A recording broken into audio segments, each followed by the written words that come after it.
dear students, how are you? I hope all are good. Today let me start SST chapter number 13, the Parliamentary Government. First of all, today we will learn about Parliamentary Government यानी कि संसदीय सरकार है ना, उसके बारे में आज हम पढ़ेंगे. तो इसके what are the learning outcomes? The Parliamentary Government, the powers and functions of the Parliament, relationship between the two houses of the Parliament, and next one, division of the subjects between the center and the states. The Parliamentary Government, what is this? In our country, the legislature is the supreme body that frames the law, the executive implements these law, and the judiciary interprets the law. The legislature is called the parliament यानी कि संसद बोलते हैं हम, जिसको संसद भवन भी बोलते हैं. ठीक है. On the basis of relationship between the executive and legislature, the government may be of two kinds, parliamentary and presidential. Okay, so the former originated in the England and is practiced in most of the countries, whereas presidential form of government originated in USA. Parliamentary government is also called cabinet government or responsible government. In this system, the executive is responsible to the parliament for its works and exercise of authority, and the ministers who exercise the executive powers are taken from the parliament. Reasons for opting for the parliamentary system of government in India. India adopted parliamentary form of government that was established in phases during the British rule on the demand of Indian people. After independence, the same system was adopted because we were familiar with the system and it was successful in India. So this form of government is better suited for India because of the following merits. Which merit? So these are: number one, it is a responsible government. It is responsible to the legislature, and through the legislature to the people, the government act for the welfare of the people. Number two, it is flexible and changes according to time. ठीक है, time के according change होती है. Changes in the cabinet take place often, so parliament can change the ministry if it does not work according to its wishes. In this system, there is a close relationship between the executive and the legislature. Most of the bills for legislations are introduced in the parliamentary by the minister. Number four, there is a harmonious cooperation between the executive and legislature in this form of government, which ensures efficiency. It is always responsive to the public opinion. If the cabinet acts against public opinion, it has to face a downfall. Such a form of government recognizes the opposition, which is always ready to criticize the government when it tries to go to the wrong way. Organs of the Indian government. India has a government comprising of the following. There are three organs. Number one, the legislature. This organ makes law. In India, this is done by parliament at the center and state legislature in the states. The executive. This organ implements the laws. The president, the prime minister, and the council of ministers form the executive at the center. The governor, the chief minister, and the council of ministers comprises the executive in the states. The judiciary, यानी कि न्यायतंत्र. This organ settles disputes and administrative justice. In India, the Supreme Court, the High Court, and the lower courts from the judiciary. तो ये तीन तंत्र है, ठीक है ना, सुप्रीम कोर्ट, हाई कोर्ट और लोअर कोर्ट. पार्लियामेंट यानी कि संसद. As India is a federation of states, it has double set of governments: union government and state government. ठीक है. Union has its own legislature called parliament, and our legislative powers of the union are exercised by the parliament, which consists of two houses. And the President India legislature is a bicameral legislature. Parliament's two houses are the Lok Sabha and the Rajya Sabha. Lok Sabha composition. The Lok Sabha is the lower house of the parliament. It is the representative body of the people. Okay, there may be up to 550 members in the Lok Sabha. Out of these, 530 members are directly elected from the states, while 20 members represent the union territories. At present, there are 543 members in the Lok Sabha. The term of the Lok Sabha is 5 years, but it may be dissolved by the president earlier too. During an emergency, its term may be extended for a period of 6 months at a time, subject to a maximum of 3 years. So the seats in the Lok Sabha are allotted to the states and the union territories on the basis of their respective populations. Qualifications of the candidates for the लोक सभा. अब लोक सभा के candidate जो है सदस्य होने के लिए क्या क्या क्वालिफिकेशन चाहिए? टू कंटेस्ट द लोक सभा election a candidate must fulfil the following qualification. He should be a citizen of India. He should have acquired 21 years of age. He should not be a proclaimed criminal, insolvent or mentally unsound. This is the qualifications. These are normal things. He should not hold any government job at the time of seeking an election. He should have his name in the electoral rolls in any part of the country. A person can contest election to the Lok Sabha from more than one constituency. However, he cannot be a member of both houses of parliament at the same time. Okay. Nor can be member of the parliament and a state legislature simultaneously. Elections, यानी कि मतदान. General elections to the Lok Sabha are held at least once every 5 years, यानी कि 5 साल में एक बार. ठीक है. The election commission conduct these elections for the purpose of elections. The country is divided into electoral units called the constituencies. Each constituency is based on population ranging from 5 lakh to 7.5 lakh. Voting is done by a secret ballot. A voter must be an adult citizen of India. The provision of symbol help illiterate voters to identify the candidates.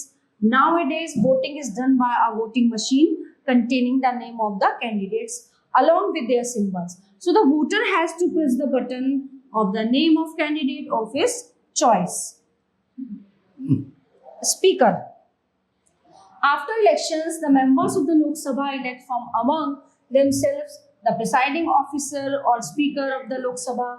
The speaker is generally from the ruling party, but once elected as the speaker, he has to act impartially. In his absence, the deputy speaker conducts the proceeding of the house. The deputy speaker generally belongs to the opposition party.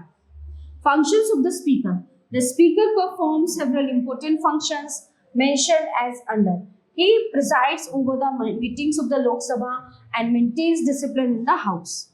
He allows time to the members to speak in the house. He can adjourn the meeting of the Lok Sabha.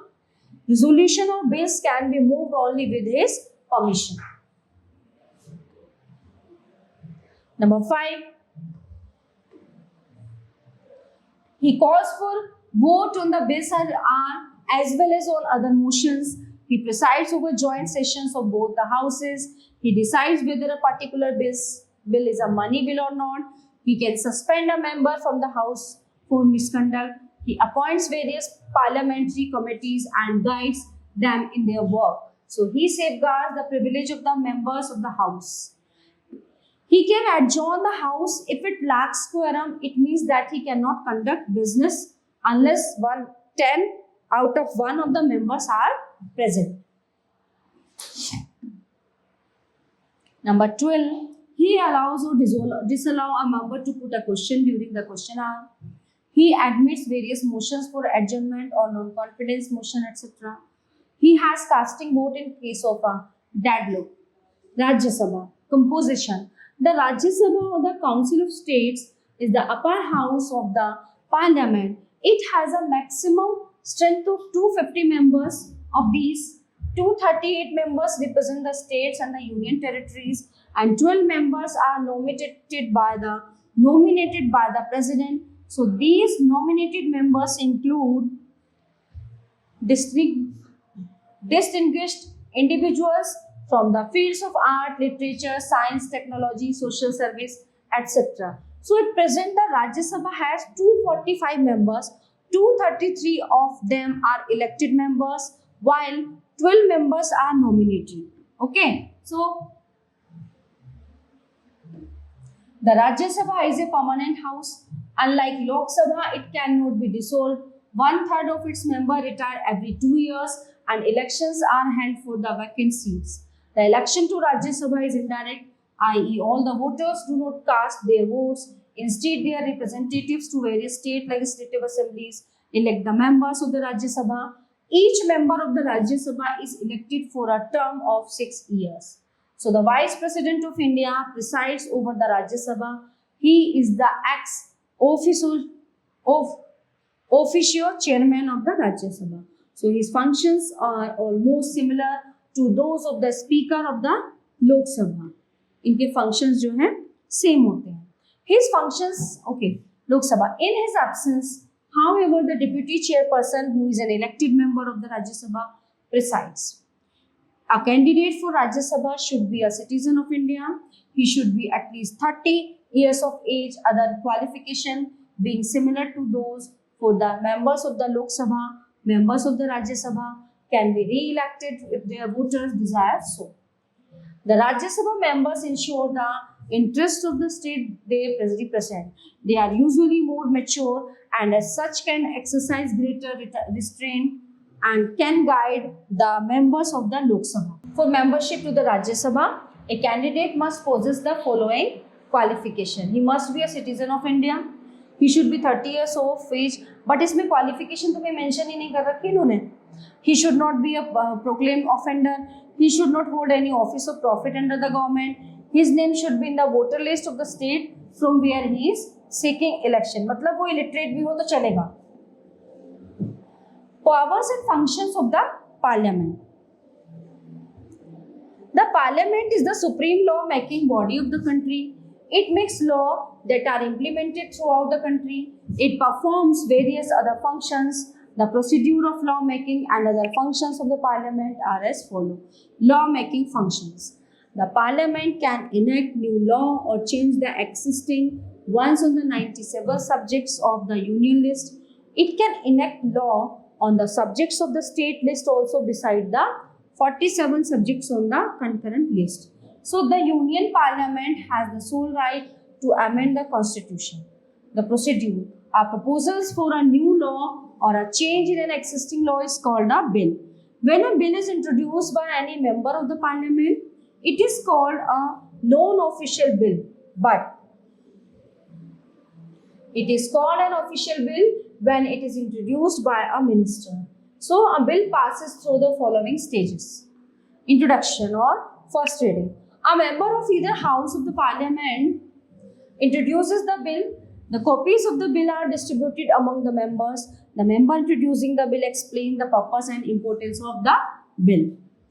Second reading. At this stage, the bill is thoroughly discussed. Suggestions are made to change or delete certain parts of the bill. The bill is then sent to a special body called the Select Committee, which is composed of members of various political parties of the House. So the Select Committee thoroughly scrutinizes the bill. Third reading, after including suggestion, the bill is redrafted and then presented in the final form. If more than 50% of the members vote for the bill, it is passed. So the bill is then sent to the other house. The same procedure is repeated here. If the bill is passed in this house, it is sent to the president for his assent. The upper house may even return the bill with suggestions if these are not accepted by the lower house. So the president calls a joint session of both the houses. If it is passed by the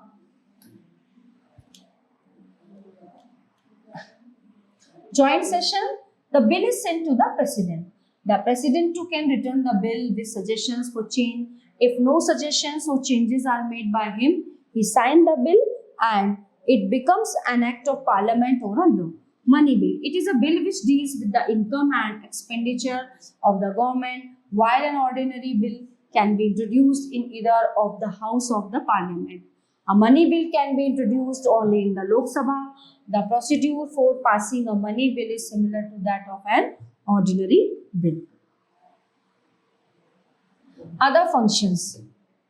Control over government's finance. The Parliament is the custodian of the national purse. It passes the budget of the union government. The budget is the government's financial plan. It shows in detail the income and expenditure of the government. In addition to the budget, a finance bill too is introduced. These finance legislation have to be approved by the Parliament. Control over the executive. The most important function of the Parliament is to exercise control over the government or the executive, which is directly responsible to the Parliament for all acts.